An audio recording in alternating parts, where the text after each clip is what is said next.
Yo, what's up, everybody? If you haven't heard about Anchor, let me tell you, this is one of the easiest ways to make a podcast. First of all, it's free. Second of all, there's creation tools that allow you to record and edit the podcast right from your phone or computer. Third, Anchor will also distribute for you so it can be heard on Spotify, Apple Podcasts, and many more. Then you can also make money from the podcast with no minimum listenership. It's everything you need to make a podcast in one place. So download the free Anchor app or go to anchor.fm to get started. Trust me, you won't be disappointed. Later.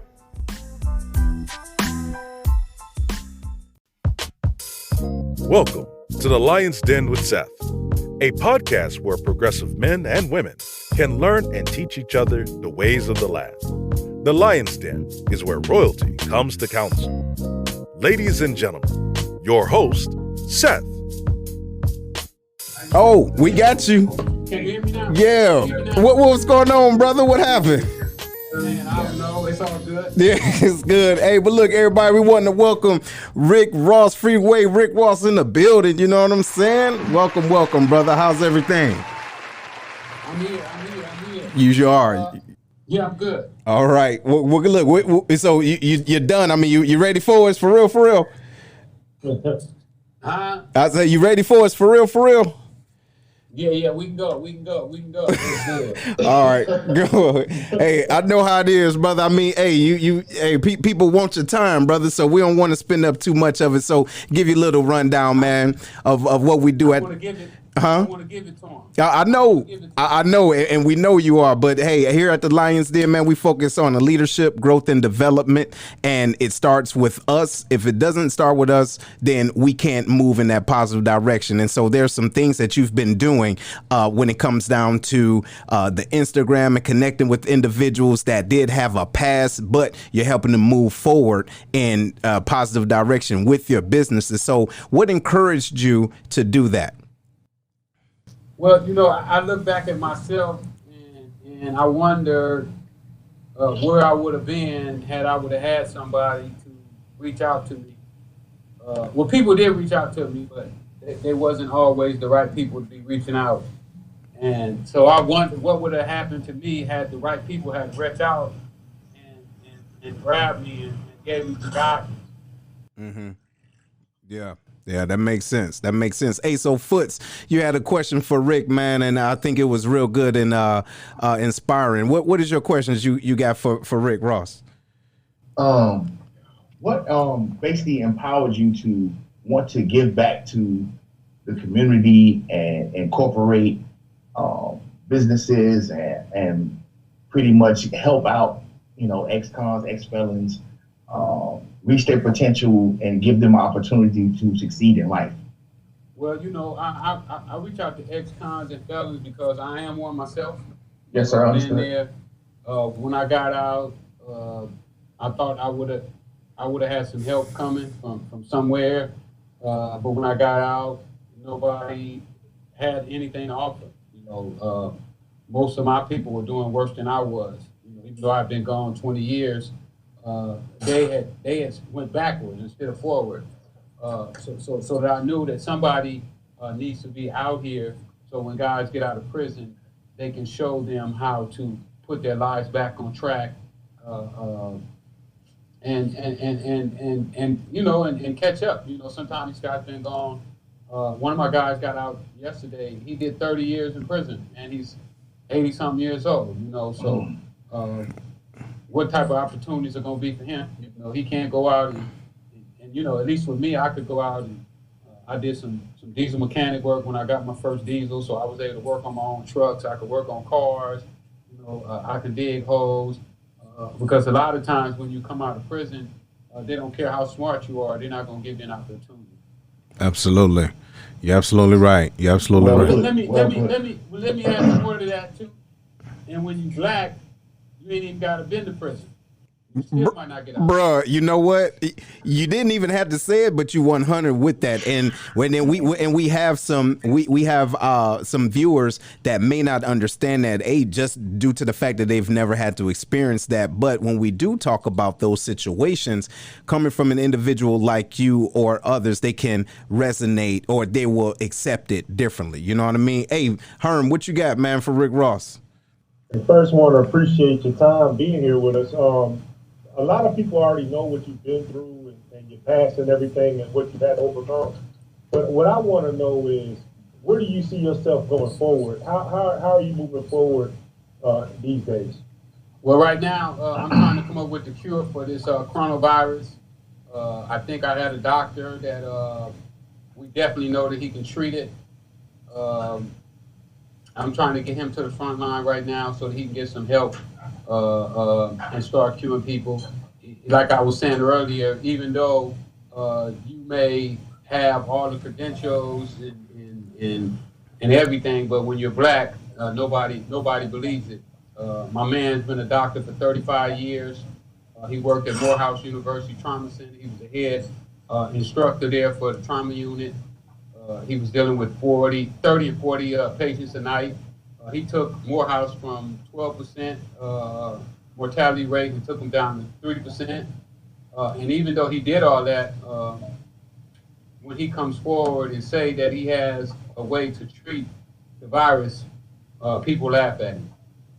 Wow. So I got a follow-up real quick, Seth. 1 second. No, go ahead. So with your life story, man, it's truly a story of redemption. Like, a lot of people that went through what you went through might not be able to bounce back, you know, the way you're able to.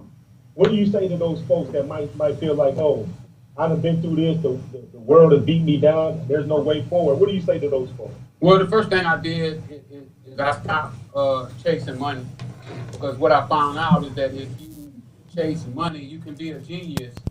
And if money is your main focus, then you'll drop your genuineness, and take the money and lose sight of who you are. And it don't really matter where you at if you put your focus on the right things. You bounce back.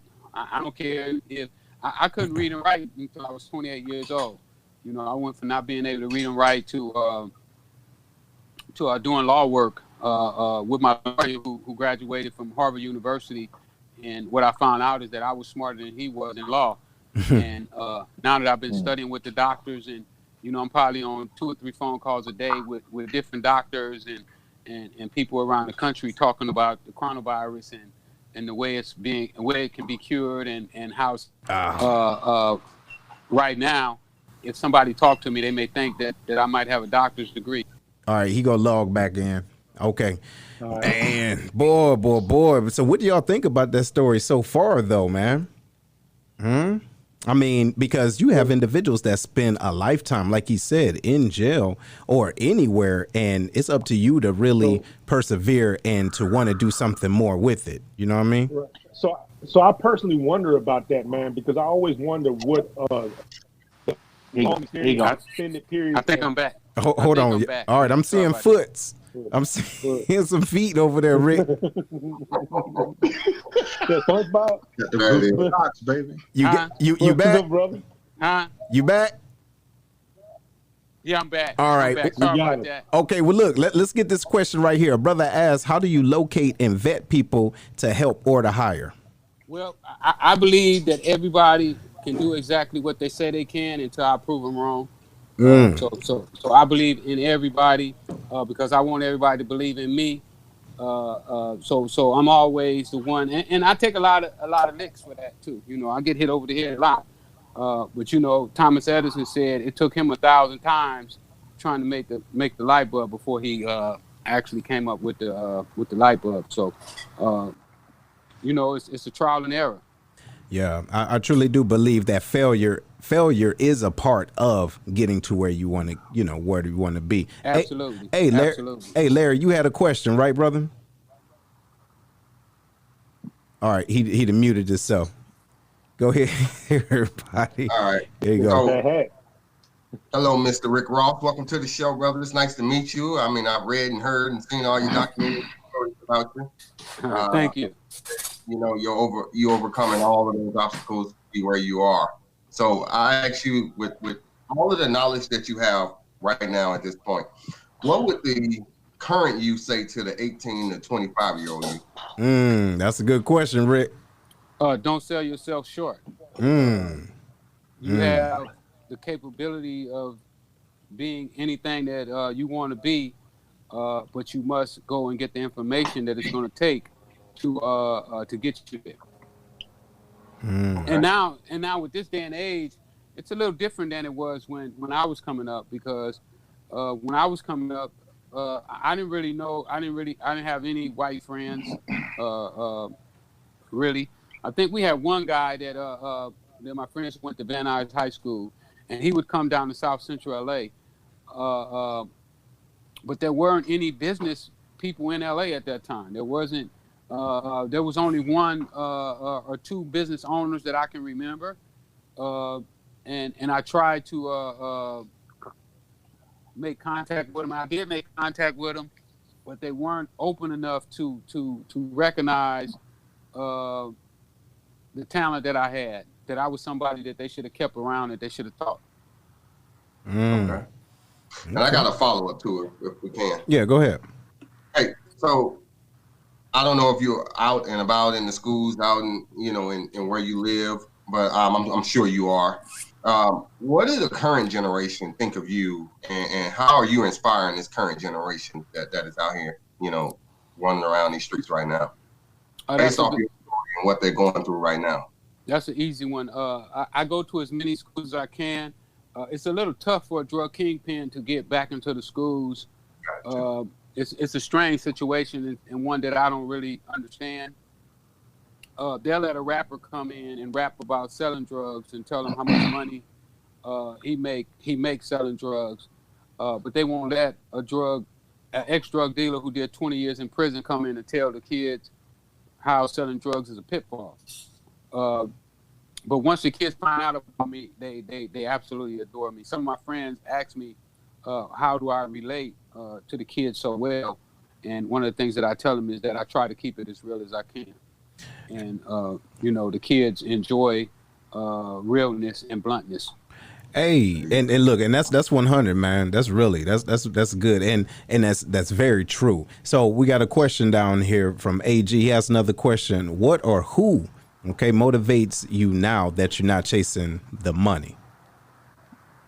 Oh wow, that's a good question. My motivation now is legacy. I want to be remembered in the vein of Malcolm X, of Martin Luther King, of Muhammad Ali. I want people to look at me as one of the greats, and that's what I chase right now. Wow. So here I got something just a little different. All right. So you did how many years to the date? 20 years and 2 months. 20 years and 2 months. Okay. So my question is, how long did it take for you to understand the technology from what it was in the 90s to what it is now, and like how quick and how much information you can get at a matter of moments, if you will? How long did that take, or was it a shock to you? Well, I still don't totally understand the technology aspect of the business. Like, I don't really understand how to work this phone. I know. But I do understand the benefit of what this technology can do for you. So what I do is I try to surround myself with the best people that I can find. And I've been doing that since I was home. But it's really hard to find people that's in this lane that's consistent. But right now I'm messing with some young brothers I met about 4 months right before the lockdown. I met at the airport. Matter of fact, he might be the last guy that I took a picture with. And we took a picture at the airport, and he's a cyber security guard. Whoa! Wow! And he's introducing me to other people that went to school with him. The kid absolutely adores me, and I adore him as well. And that's kind of how in this industry. Okay. Well, listen. So, hey, hold on, y'all. I got one more question because this is a good one, and I wanted to get this towards the end, but since it's blanked out again. Oh, can you hear us? Oh. Somebody called me again, and it went out. Okay. Go out and come back. Hotline. Check it. What he just said about since he didn't know technology and everything, you know what I mean? Yeah. He didn't understand it, but he was able to get the people around him that know. That's the epitome of leadership. That's absolutely right. Yeah. Just because you don't know, you know what I mean? You know how to put together a team in order to still be successful, man. Right. That's what leaders need to understand is you don't have to know everything. Right. But you just need to know how to get there still. Right. It's all about just knowing enough to make yourself dangerous. Absolutely right. So, you there, Rick? Can y'all hear me? Yeah, we can hear you. We hear man, you doing. You know this phone don't stop ringing, man. They should have put this on my iPad. Bruh. Hey, we can hear everything. Somebody doing dishes in the back. Hey, you know, I done trained this phone, man. I wanted to ring. Yeah. I feel you. Hey, I feel you. Hey, well, look. Hey, Rick, look, we do got this one question, man. This is a real good one. So what can people do? Okay. What can people do that's outside your circle help advance your cause? Well, the first thing everybody can do is they can follow me. They can follow me online. Mm-hmm. I have several businesses that I'm going to be allowing people to come in and invest with me on. Mm-hmm. What I would recommend for everybody right now that wants to be a part of what I'm doing is to go out and study. I would recommend everybody read my 3 favorite books: Think and Grow Rich, The Richest Man in Babylon, As a Man Think. And then if you get some time, I got 2 books out, Freeway Rick Ross, Untold Autobiography, and 21 Keys of Success. I would recommend for you to read those. And in a few months, it's going to be an opportunity for anybody who wants to get involved with me. I'm going to open my doors wide up so that everybody can get involved, because I want everybody. I already know that the most valuable commodity is people. Absolutely. If you got the people behind you, there's no way that you can lose. So my goal is to allow as many people as I can to get inside and put everybody where they feel comfortable and where they enjoy being. Because if you put somebody where they want to be and something that they enjoy doing, you don't have to worry about them doing a good job. They're going to do it because that's what they want to be doing. Absolutely right. So essentially, you're talking about a mastermind and having those. Man, that's good. That's real good, man. And listen, I'll let you know this too on the air while we live, man. The Lions Den is down. Okay, if there's anything, I keep in contact with you, man. If there's things that we can do over in this area, the central area of St. Louis, man, we down. You get what I'm saying? Because we're all about uplifting and helping everyone be the best that they can be, right? And let me see, who is it? Had a question? Will, you had a follow-up question, Will? Yeah. First off, brother, I want to say that you are a walking testimony. The epitome of an individual that persevered through a whole lot of life opposition, but learn from it and comes back to teach others. Thank you. My question is, you got young folks out here that don't fear anything, and it's like you can't tell them nothing. How do you break that barrier when you have people that are yoked, that's not scared of anything or anyone, when you try to connect with them to teach them, hey, this is not that life for you? How do you break that barrier? They listen to their homeboys. You right. You right. If the homeboys tell them it's popping, they going. Mm-hmm. And even if they tell them that they may be risking their life, they'll still do it. So you have to reach them in the format that they understand. Yes. You may have to help somebody else before you help a certain one. Some people learn faster than others. So we just have to, the first thing is that when you really, really want to teach somebody, when you're really doing it out of love, you'll get through to them. Yes, you're absolutely right. And so often the people that's been teaching us for the money. It's been bullshit. All 100. And people can tell when it's bullshit. Kids, when they go to school, they know when the teacher don't really like them. Mm-hmm. Yeah, you're absolutely right. By the information that they keep from them. Exactly. Or the way that they treat them, the way they talk to them. Yeah. You can say hi to somebody and they know that you didn't really mean it. You're right. That's true. And some people can say bye and it was like, man, he really, really meant, and he really meant that. I felt it. Mm-hmm. And you know what? You're absolutely right, man. And we see that day to day, even with our occupation. You can tell who's for you and who's not, right? Who want to see you succeed and who don't. But before we go on, I got to take a minute, y'all. Y'all know I got to take a minute for our sponsors, right? We got to. Y'all know what it is. I want to make sure y'all know about Kevlar's Grill. Tell me what you know about Kevlar's Grill. I'll tell you what it is about Kevlar's Grill. They got the best food on this side of the Mississippi, right? Look at that. Look at that macaroni, cheese, and greens. You see that on it? Yeah, you do. Hey, so look, make sure you holler at them, and they do the Grub Hub. The number right here at the top, 618-416-5700. Look at this. Steaks, pork steaks. Hey, I got a T-bone the other day. They got the shrimps. They got the chicken and waffles. It's all good. Okay, so here's their address. They located inside the VFW Post 4183. All right, so call them. Rib tips. Yeah, them rib tips is out of line. All right, it's 100. But anyway, so yeah, Meatloaf on fire too. What you say? You say meatloaf? Hey, look. Speaking of you, Fitz, you got a question? Go ahead, man. Who that so calling? Freeway, being that you are involved in so many like film projects and documentaries and TV shows of that nature, what are your future projects going forward? Do you see yourself? Hold on, wait, Rick, you got a phone call, bro? I do. Look at you, man. Lord have mercy. Why we can't get right? Come on. I saw you hit me on my live. I'm on live with somebody else. I'm on my phone. I'll be finished in a minute. I'm just tell you everything was smooth.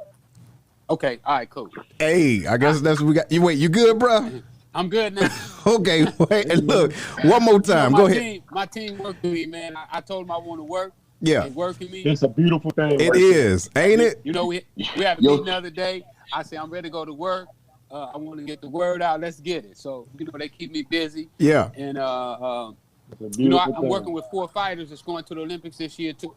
3 fighters that's going to the Olympics this year. Oh, word. So that's another project that I'm working on, teaching them how to become a community champion. People. Mm-hmm. Not just champions. Anybody can be a champion. Yeah. Right. You can be dumb as a rock and go in there and slang them gloves and knock everybody out. Hey, don't we know it? Hey, hold on. Wait, no shade, but we know of individuals through history. But go ahead to your point. You can put a gorilla in there. Ain't nobody gonna beat that gorilla. Right. Yeah. Yo, hey Rick, do you work with singers? I do work with singers. No, wait. Rick, hey, disregard that question, man. Hey, that's some bullshit. No, that's some bullshit. Hey, Herm. Let me get that song. Herm, bro, Herm. I'm great friends with Brian Kennedy, mm-hmm. who produced Rihanna. He got a Grammy with Rihanna and Jennifer Hudson. Mm-hmm. And then my boy, James Fauntleroy, I know everybody know who he is. 1500 and nothing. He produces Jay-Z, Beyonce, Bruno Mars. When they was on stage, when Bruno Mars got his last awards for the trophy, he was standing right next to Bruno, and Bruno told him, thanks for all the writing and production. Wow. Right. Who else I mess with? The Vila Brothers. The Vila Brothers is good friends of mine. I'm just waiting. I'm gonna do some music stuff too. I see when I was in prison. When I was in prison, what I did is I studied. I had all that time to study. I read over 300 books. Once they taught me how to read, reading became a passion of mine. Ooh. So I read over 300 books. Right. I don't know how many magazines I read, but I studied some of the people like the General. Mm-hmm. I don't know if people know who the General is, but the General found New Edition. He found New Kids on the Block. Mm-hmm. Yep. And I studied him, and I took some plays out of his book, and I want to see if they'll work for me. Somebody told me if somebody gives you the recipe to make a cake, if you follow that same recipe just like they told you to do, your cake should come out just like theirs. Bruh. And you know what? And what make it so bad, Rick? It's nothing. Look, it's nothing astronomical or technical about it. It's just common sense. And so, what we do is, instead of putting air in the tire, we want to reinvent the whole entire wheel when somebody already did that. And we don't have to. A couple weeks ago, I worked with a fighter named Austin Trout, who was a world champ a few years back, and I was coming from New Mexico, and I was just thinking to myself, "Damn, man, you finna take over boxing." And I started to feel myself, and I had to pull my ego back and say, "Listen, man, you ain't doing nothing special. All you doing is following somebody's blueprint. Right. Somebody laid the blueprint out for you. You just following it, and the only reason everybody else ain't doing it because they won't follow the blueprint. They're gonna go halfway and then come in with their own plan and switch the whole thing up." Bruh, that's so official. So when I was studying in jail, I ran into a book, and it told me that people always told us don't be a copycat. Well, this guy told me it's okay to be a copycat, just make sure you copying the right cat. Yo, I'm taking that. I'm taking that for real. That's real. That's real. Hey, hold on. Hey, Rick, we got a question though, bro. Go ahead, Foots. Okay. So Freeway, in the future, AT&T struck again, man. No, that's his other joint. Hold on. Go ahead, man. Okay, so in the future, do we see you producing or going into making a movie or biopic? I'm making a movie right series. Now. I'm making a movie right. I'm gonna make a couple movies. Oh, okay. I just started writing one like 3 days ago. The doctors that I was telling you was out here, Dr. Leslie Ray Matthews and Dr. Wilson Washington, both was out here, and they called me. They were at the airport here, and I'm quarantined, and I don't let nobody ride in my car. If you get in my car, you don't pull the trick. So they called me, and it was at the airport, and I had to think about it, and I was like, damn, man, you said that these dudes have probably one of the biggest medical breakthroughs in the 20th century, and you won't even go pick them up from the airport? You that scared of this coronavirus that you won't go pick up a dude who you believe has the medicine that could cure the world right now? And I jumped up and put my clothes on and went and got him. And when I did that, I started thinking about the movie. The geniuses. And the other one, Dr. Leslie Ray Matthews, he worked at the trauma center for 30 years, where his partner was in the Army. He was in the Navy, and he was a guy that, if they drop one of them dirty bombs and they come in, everybody dead. Well, he's the first guy to go out and tell them what they died from, how to clean it up, what it's going to take to clean it up. So these are the two dudes that I'm running with, right? Wow. They got the guy who couldn't finish high school, really shouldn't have been in high school, because he couldn't read or write. So he shouldn't have been in high school. And now here he is running around with two guys that in my book, my personal book, I would call them geniuses. Mm-hmm. When I looked at their resumes, I couldn't even understand how I had got to them. So I'm writing a movie about that right now, about the guys running around America trying to tell everybody, hey, we got the cure. All these people don't have to die. Right. But nobody's listening.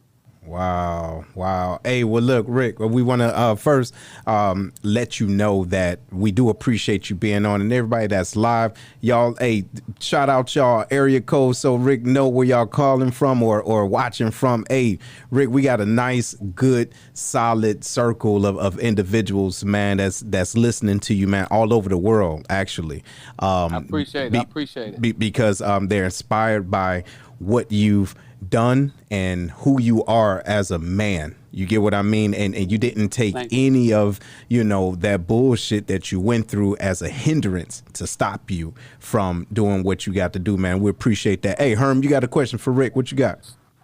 I do. So you referenced before about your past, about being a drug kingpin and whatnot. And not only that, I know some people that's listening might not know, but you were pretty successful at that. Now, do you think that what you've learned in the street and how you've handled adversity and been able to be successful in that, do you still use those same tactics for what you're doing moving forward? The reason why I ask that is for the people that think that the streets is the only way. I'm of the mentality that the people that in the streets can use that same mentality to something legal and still be successful. What do you think about that? You're absolutely correct. The things that I learned from selling drugs is the exact same things that I'm using today. The only thing I did was put a twist on it. One of the things I found out about drugs is your word. Your word means everything. Even in a world where people are crooks and they cheaters and they'll kill you for lying to them. Yeah. Your word still means everything. And I found out that those things still mean a lot in the legit business, because there's very few people that say what they're going to do and do what they say. Most of the time, it's the opposite way around. They're going to say what they're going to do and do totally the opposite. So, yes, I do use a lot of the same tactics that I use in the drug business. And in the drug business, I probably was too successful. And so, hey, so speak on that. Like, what is too successful? Well, a lot of times, you can get into the drug business. I had a few friends that was able to get in and get out. And the reason that I credit them for getting in and getting out is because they were able to make enough money that they were comfortable with. But with me, I did so well, and I didn't have to do no work. I had gotten a position to where all I had to do was tell somebody to go and pick something up and drop money off. And that's what I got indicted for being the boss. Wow. So, Rick, you've lived a pretty interesting life. And if you can answer this question and say, when you're no longer here, what would you want your legacy to be? When people think about Rick Ross down the line, when you're no longer here, what do you want them to remember about you? Well, that's an easy one, because I think about that all the time. I know one day my grandkids are going to have to answer to people, and they're going to try to shoot my grandkids down when they brag about their granddaddy. But what they're going to tell them is that my granddaddy only sold drugs for 8 years, and right now I'm 61 years old. So that was a small part of my life, and my life means a whole lot more than that. And right now what I'm shooting for is to help Leslie Ray Matthews win that Nobel Peace Prize. And all I want to do is be standing on the stage, and my grandkids can say, we don't know what he did to help Leslie, but he was standing on the stage when he got that Nobel Peace Prize. He didn't really care about no credit. See, he ain't worried about the credit. That's why when you see on my documentary, they didn't put my name on there as a producer or a writer or the creator. But I created that documentary. That documentary came out of my mind. I produced at least 78% of it. But people have a tendency to not want me to get the credit that I have. But I'm not really working for the credit. I'm working for the people. Right. Yo, we appreciate that. Hey, Larry, bro, you got another question for Rick? I do. Rick, I watched the documentary, or the interview, not the documentary, the interview you did with VLAD TV, and you talked about... Not the one on March the 17th. Nah, I don't know exactly when it was. Wait, hold on. Wait. What's up with that one, Rick? That was my last interview when I told them that the coronavirus was going to hit blacks when everybody was... Yeah, that was it. Oh, shit. Okay. That's the one I watched. All right, go ahead, Larry. And you talked about tennis being your game for helping you with your critical thinking skills, and then you mentioned that you wasn't able to learn how to read until you was 28. So for me, busting some head and some spades, and playing the game. Man, shut up! You can't play no spades. Hey, Rick, he can't play spades. But go ahead, dog. Don't listen to him, Rick. But anyway, what I'm getting at is, what have you learned over time for others to some techniques to help with developing those critical thinking skills outside of the game of tennis and spades and the game of chess, that from either you or other people you've been around? Well, our mind is a muscle, just like the muscle in your forearm, and you must use it. You must exercise it, and that's what I'm doing right now with my fighters. I'm hoping one day maybe we can get some of the fighters on so they can talk to you about some of the exercises that I'm giving them. I'm teaching them that you have to think You have to deliberately make yourself think in order to develop your thinking process. If you don't think, they say if you don't use it, you lose it. And I believe that comes right along with using your mind. You have to open your mind up and let it be free and let it work. Absolutely. Absolutely. Hey, so damn, that was great. That was great. So I want to give a shout out to Washington State. They up in the building. Hey, they listening to you, man. San Antonio, they listening to you. Texas, everybody's here listening to you. Las Vegas is listening to you. We over here, Illinois, Chicago, St. Louis. Make sure you tell everybody to get on that vitamin D3. That's the best thing that we can do right now to fight the coronavirus. Yeah, D3. Speak on that. So talk about that.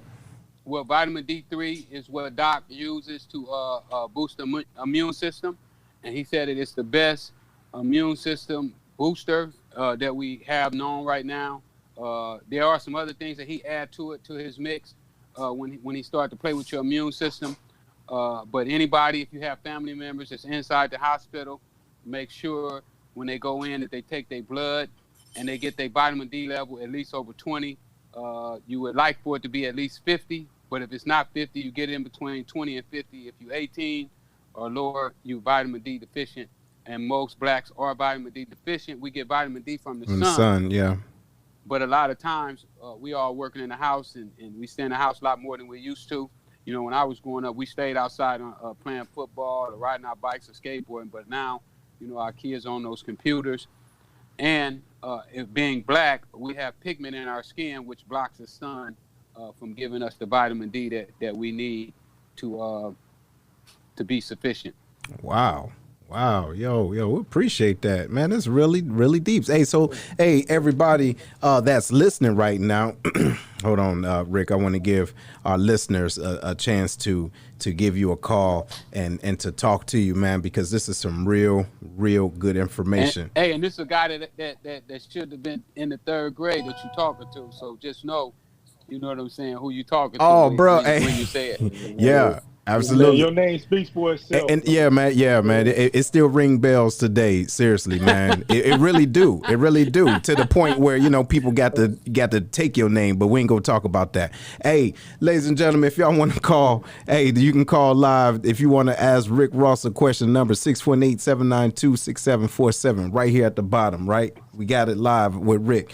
Hey, but Rick, seriously, man, I do appreciate you getting on, man. This is some real good stuff, man. And I'm very interested in your boxers too, man. So what class are they in? Let's set up a day. We bring them on, and because I got them from all over the country. Mm-hmm. But the ones that's going to the Olympics right now, I'm really, really focusing on them because they're young men. Young black men, and I really want to get them, on the right track. I don't want them to make, $500 or $600 million, and then we got black people that's homeless, mm-hmm. That don't have stuff to eat, mm-hmm. and the government, right now the government is allocating money for this coronavirus to tell where we died at, how we died, but they haven't allocated any money to how to save our lives, bro. Serious. You're absolutely right. Great point. And the cold thing is that we don't have anybody else that has stepped up and said, you know what, let's put a fund together so that we can set up a situation where we can talk to some of the black doctors who've been on the front line, because most of the people dying were people on the front line other than the ones that was in the nursing homes. Mm-hmm. And the reason so many blacks are dying because we are the frontline workers. We're the ones who clean the hotels. We're the janitors. We're the street sweepers. We're the frontline workers. And if you have to be a frontline worker, more than likely you live in paycheck to paycheck. So you got to go to work. I'm just fortunate that I'm not living paycheck to paycheck.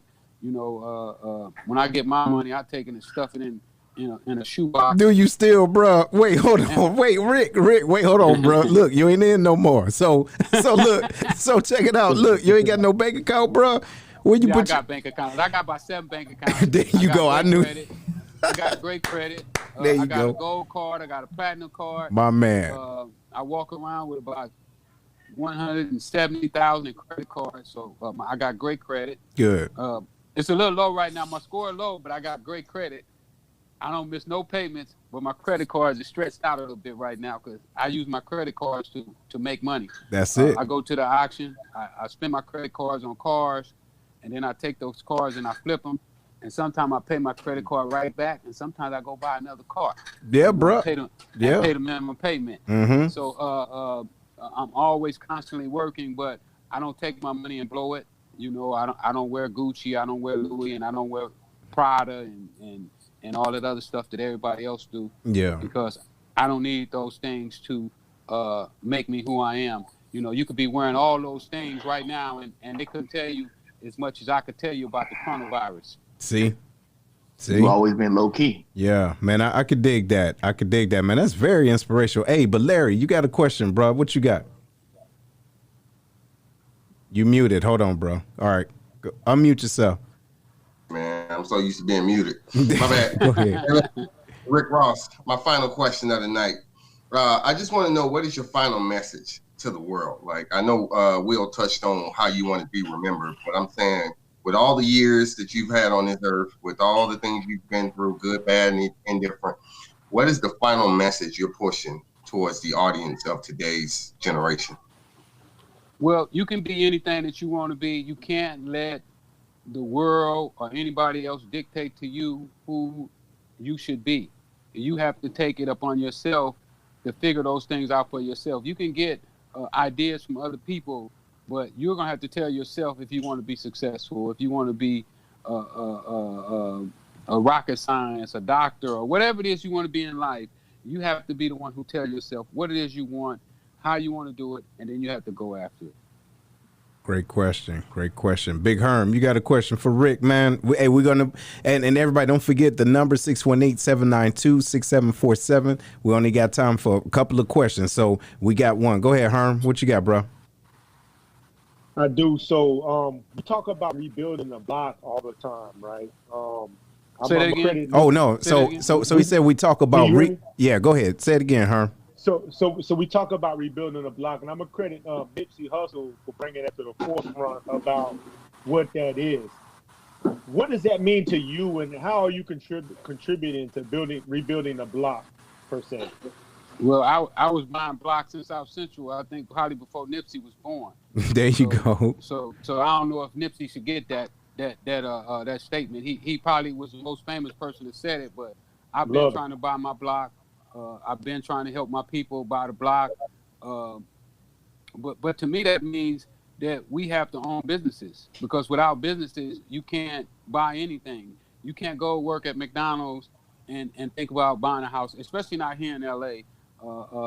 The average house here in LA, even a fixer-up, is about $450,000. So the first thing we're going to have to do is create our own businesses and teach our people how we're doing it. You know, if you're doing it by yourself, it's just one person. But if you teach an army of people what you're doing and how you did it, you have a greater chance of success.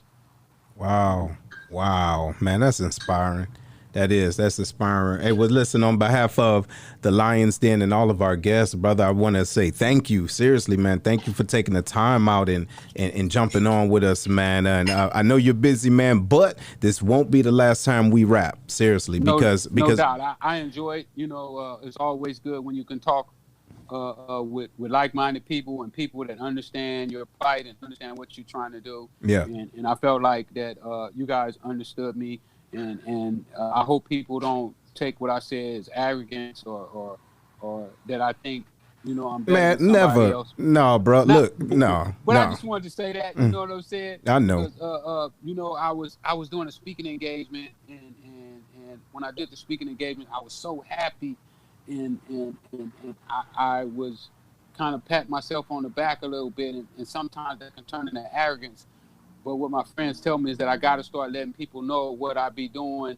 That way, they'll understand why I feel the way that I do, and why I try to encourage everybody else, because I believe that everybody around is better than I am. You know what? Sometimes Yeah. you try hard. We gotta learn. We gotta learn from you. We do got to learn, but you know, did do that. yeah. And so, man, it's a couple of things too, man. You're absolutely right, Herm. You do have to learn from that. But man, one of my homeboys told me this, man, and I never forget it. Sometimes you got to pat yourself on the back, man, because you can't always wait for folks to do it. And honestly, bro, you did the damn thing, seriously, and you're not stopping. So age isn't anything. You dig what I'm saying? And if you can surround yourself with individuals creating that mastermind and doing the movies and, you know, an Olympic boxing team, bro, who you know that's doing that besides you? I got Reginald Hutland doing my movie. See, you feel Reginald Hutland, bruh. You know who Boys in the hood. Of course, yeah. Hey, guess what? Why not? You dig what I'm saying? Yeah. Well, you know what I found out about myself is I always try to surround myself around the best. Yes. I want to be associated with. I mean, sometimes you know, ain't always with the best, but I'm with the best that I could be around at that time. There you go. But I'm always looking to advance my position. Yes. Yes. That's bad. Man, that's what's up. Hey, Most definitely. Hey, ladies and gentlemen, again, this is Rick Ross, Freeway Rick Ross, the real Rick Ross on the Lions Den today, bro. Hey, we do appreciate you, man. Seriously, man. This has been epic. Hey, I'm glad your phone got situated because I didn't know if you was gonna make it, bro. Lord, I was like, man, what the fuck? What's going on with the phone, bro? Next time we're gonna do it on my iPad. Yeah. I ain't gonna use this telephone. There you go. But I was just doing a live right when you guys went on. I was doing a live with somebody else. Matter of fact, they're throwing a party for the boxers today. An Olympic party is going on right now for the boxers virtually. Oh wow! Yeah, DJ Young is throwing a virtual party for the boxers, you know, and encourage them, you know, because some of them feel kind of down because they wasn't able to. They supposed to be in Japan right now, you know, getting ready for the Olympics, and right now they're at home quarantining, and we just trying to, you know, encourage them that it's gonna be okay. Okay. So hey, well look. Hey, tell everybody to follow me too at Freeway Ricky on Instagram and Freeway Rick Ross on Facebook. Oh yeah, most definitely, y'all. Hey, we gonna put that up. Hey, we got one last one, and you can jump on it if you want to or not. You could just say, you know, the hell with it. But is there any rumors out there that you want to dispel? Okay, anything out there that you want to clear up, like why you have I can tell them Lysol. Do not take Bruh, Lysol. don't you shut up. And do not try. Bruh. Please. I said, it's been people, it was on the news today that took Clorox. They had to rush them to the hospital. Stupid ass. All right, no. All right, so look, hey, that don't count, Rick. So look. Hey, I'm just saying. You asked. I'm just saying. I can dig it. Yo. Real MVP, my dude. Yeah, man, for sure, Thank man. y'all. Hey, we appreciate it, man. I'm going to holler at you a little later on, man, and I'll holler at Thank Echo y'all for too, having man. me on. No doubt. Appreciate you. All right. Hey, so everybody on Lions Den, that was Rick Ross. Yo, take his words. Don't leave that shit alone. Hey, but listen, what we want to do, though. Don't snort that shit. Yeah, leave it alone. Hey, Herm. Hey, so what we're going to do is we're going to talk about who we got coming up on Wednesday on our Corona Files. Go ahead. You want to introduce this, brother? So we got my man, Mr. Jeremy Reed. You know what I'm saying? I've known him for a long time.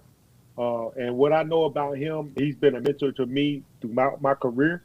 And I know that what he's going to pass on to us is going to be valuable. What he wants to talk about during this time period is being able to stay connected even though we got distance between us. So you please tune in. He's got gems for us. Trust me, he does. Right on. So, hey, everybody, this is going to conclude this week's, I was going to say Corona Files, but Lions Den, building the block. And I encourage you to think about what you can do as an individual. I don't think you have to spend 5, 10, 8, 20 years incarcerated to rebuild your block. So think about what you can do tomorrow, today, next week, next year. Don't wait for when this coronavirus is, the quarantine is done and over with. Think about what you can do now, and I challenge you to do it. So on behalf of everybody at the Lions Den, we holla at y'all. Y'all be good. Y'all be blessed and stay connected to everyone. All right? Still wash your hands. We'll holla at you. Much love. We hope you enjoyed today's show. Make sure to listen to the show on Google Podcasts, Spotify, Breaker, and Radio Public, where you can subscribe, or via RSS, so you'll never miss a show. While you're at it, if you like or dislike this episode, we'd appreciate your feedback on Facebook at www.facebook.com/Lionscast. Check out the book, The Black Collar Mindset, The Art of Strategic Thinking on Amazon or www.theblackcollarmindset.com, a manual to maneuver through life strategically by holding yourself accountable. Tune in next week for another episode of The Lion's Den with Seth.